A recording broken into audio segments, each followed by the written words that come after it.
If you rely on the internet and social media in particular to build your brand and make money, you've probably heard about the need to own your audience. This phrase has been around for a long time, but more and more people are parroting the sentiment behind it. This is something we've talked about for as long as we've been making content. Though how you do this evolves over time, the core concepts behind it remain the same. So let's take a look at what it means to own your audience, why you should, and how you might go about it. What it means to own your audience. The notion of owning your audience isn't as possessive or defensive as it sounds. It's not like you're trying to keep the people who pay attention to you and buy from you from paying attention to or buying from other people. What it really means is that you are in control of your ability to reach out to them. And what's more, they're in control of their ability to reach out to you. That's right. Owning your audience is a two-way street. It means that you know the fundamentals about who they are, like their name. You know how they prefer to be contacted. You know what they like to see or get from you, either based on what they've bought from you in the past or because they tell you. They know what to expect from your content or products. Not that you're always doing the same thing, but that they can trust you to continue creating and communicating. And you know they know how to get in touch with you via appropriate means. Ultimately, we're talking about data. Owning your audience really means you own the information about the most important interactions between them and you. Why you should want to own your audience.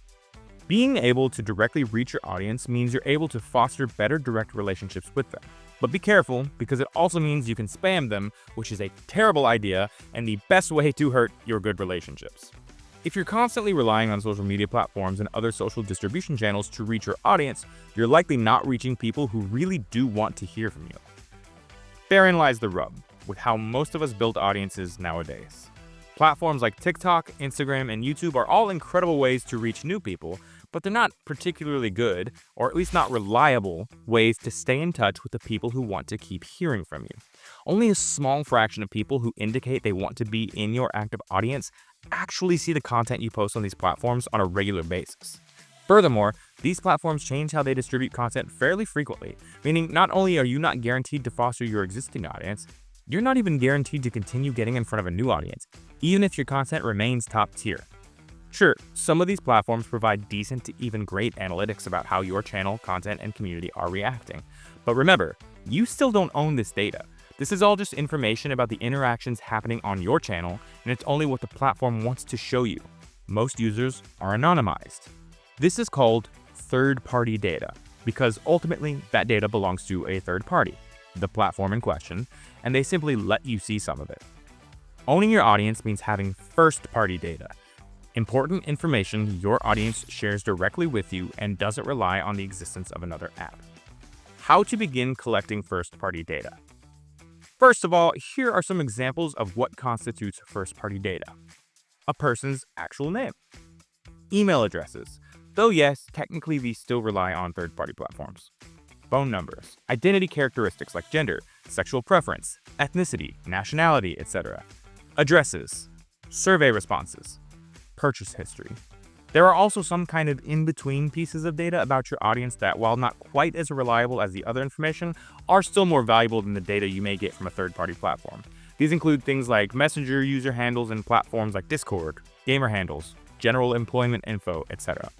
It's important to note that we're not suggesting you collect all of this information on your audience. We're not saying you need to harvest as much data as you possibly can, especially if it doesn't feel relevant to what you ultimately do.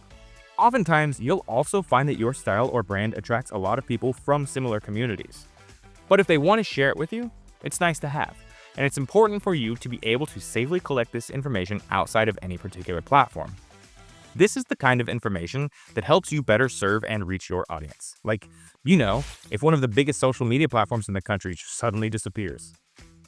Direct sales are key. You might notice that a lot of this information can be collected in something as simple as a sale. This is one of the reasons supporting your favorite artists by directly buying from them is so important. Not only do they control more of the price margins, but they are also able to get important info that helps them make future decisions. You may not realize it, but even just buying a t-shirt directly from an artist's merch store helps them determine everything from what to offer fans to where to play shows and more. This is why most stores now require addresses, email addresses, and phone numbers. It's crazy to think, but many artists don't even know if you bought a ticket to their show or not. That's because ticketing platforms and venues will often collect that data for themselves and not share it with the artist, even though the ticketing platform isn't the service that the fans are paying for. So, if you're able to, creating a store on a platform like Shopify or Squarespace can help you start to gather this critical information from your fans most willing to support you financially. Never underestimate the power of asking nicely. While getting a good chunk of information upfront is always preferable for most parties, sometimes you're just not set up for that. But you should still be prepared to collect emails or phone numbers when possible. Just about all of the major email platforms allow you to make a landing page to capture this info at the very least. Many link in bio companies also allow you to do this. Sometimes, all you need to do is ask nicely. Post about it several times, including in your stories, and hope to grab a few people that way. It's always good to have an easy place to capture this info on your website as well. Some people are down to give you everything, and some people just want to stick to an email. That's totally cool. You want the info people want to give you, and you want to let them know what they can expect from you in exchange for it, whether it's updates, exclusives, discounts, etc. Your audience isn't dumb.